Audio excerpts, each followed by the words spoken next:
شهدت الجولات الست الماضية من دوري عبد اللطيف جميل السعودي 12 خطأ فادحا ارتكبها حكام كرة القدم، ولعل هذا ما أوجد رأيا عاما ينتقد التحكيم بشكل كبير.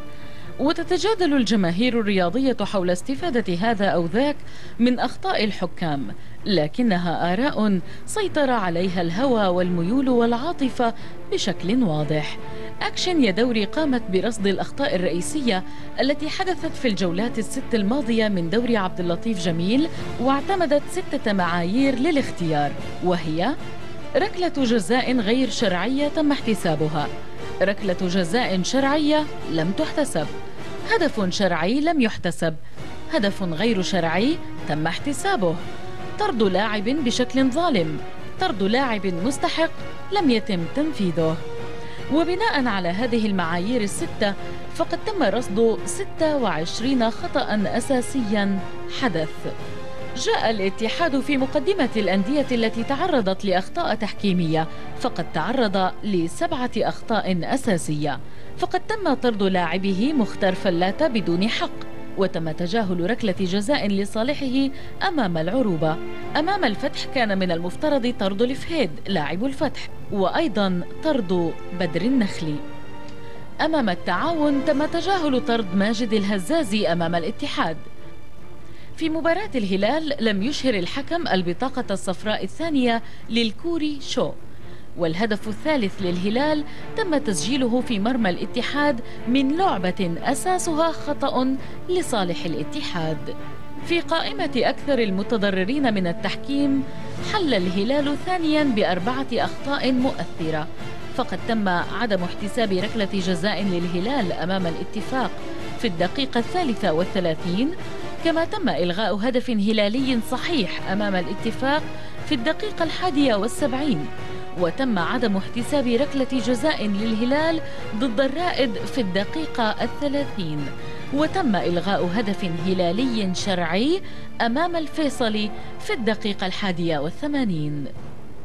في المرتبة الثالثة لأكثر الأندية تضرراً من التحكيم تحل أندية الاتفاق والأهلي والنصر، وتعرض كل منهم ل3 أخطاء مؤثرة. النصر واجه 3 حالات كلها في شكل واحد: ركلات جزاء لم تحتسب أمام الرائد، مخالفتين أمام العروبة، الأولى في الدقيقة 41 ولم تحتسب ركلة جزاء لمصلحة النصر، والثانية في ذات المباراة مع الدقيقة 88. الأهلي أيضا تعرض ل3 أخطاء، فتم إلغاء هدف شرعي له أمام العروبة في الدقيقة 77، ولم يتم طرد لاعب النهضة تراوري أمام الأهلي، بل تم إنذاره فقط.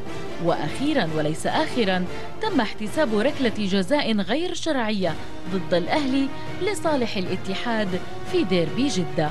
الاتفاق أيضا تعرض ل3 أخطاء أساسية: تلقى هدفا غير شرعي من الهلال في مباراة الفريقين بالدمام، وكان الهدف الثالث. تم إلغاء هدف شرعي للاتفاق أمام نجران بحجة التسلل، وهو ما لم يحدث. تعرض لاعب اتفاقي للمسك من دفاع الشباب داخل منطقة الجزاء، ولم يتم الإعلان عن أي مخالفة. في المرتبة الرابعة من قائمة أكثر الأندية تضرراً من أخطاء التحكيم يحل نادي نجران بخطأين، وكلها في مباراة نجران مع النصر. الأول هدف ملغي لصالحه وكان هدفا شرعيا، والثاني عدم احتساب ركلة جزاء ضد النصر ولم يتخذ بها الحكم أي قرار. في المرتبة الخامسة تحل أندية الشباب والفتح والتعاون والفيصلي، وتعرض كل منهم لخطأ واحد: التعاون لم تحتسب له ركلة جزاء أمام الاتفاق في الدقيقة 40، الفيصلي تعرض لهدف من الفتح وأساس الخطأ الذي تم احتسابه غير سليم ونتج عنه هدف المباراة الوحيد. الفتح لم تحتسب له ركلة جزاء أمام الشباب في الدقيقة 19. الشباب لم يستفد من طرد شافي الدوسري في مباراة الفتح لعدم اتخاذ الحكم قرار الطرد. 26 خطأ في 6 جولات. كان الاتحاد هو المتضرر الأكبر منها، حيث تلقى وحده 23% من أخطاء الدوري، ويليه الهلال الذي تعرض ل4 أخطاء وهي بنسبة 15% من الأخطاء، وتتوزع النسبة الباقية لبقية الأندية. وتظل أندية الفتح والشباب والتعاون والفيصلي أقل الأندية تضرراً من التحكيم، يليها أندية نجران ثم النصر والاتفاق والأهلي. الله يستر من الجولات المقبلة.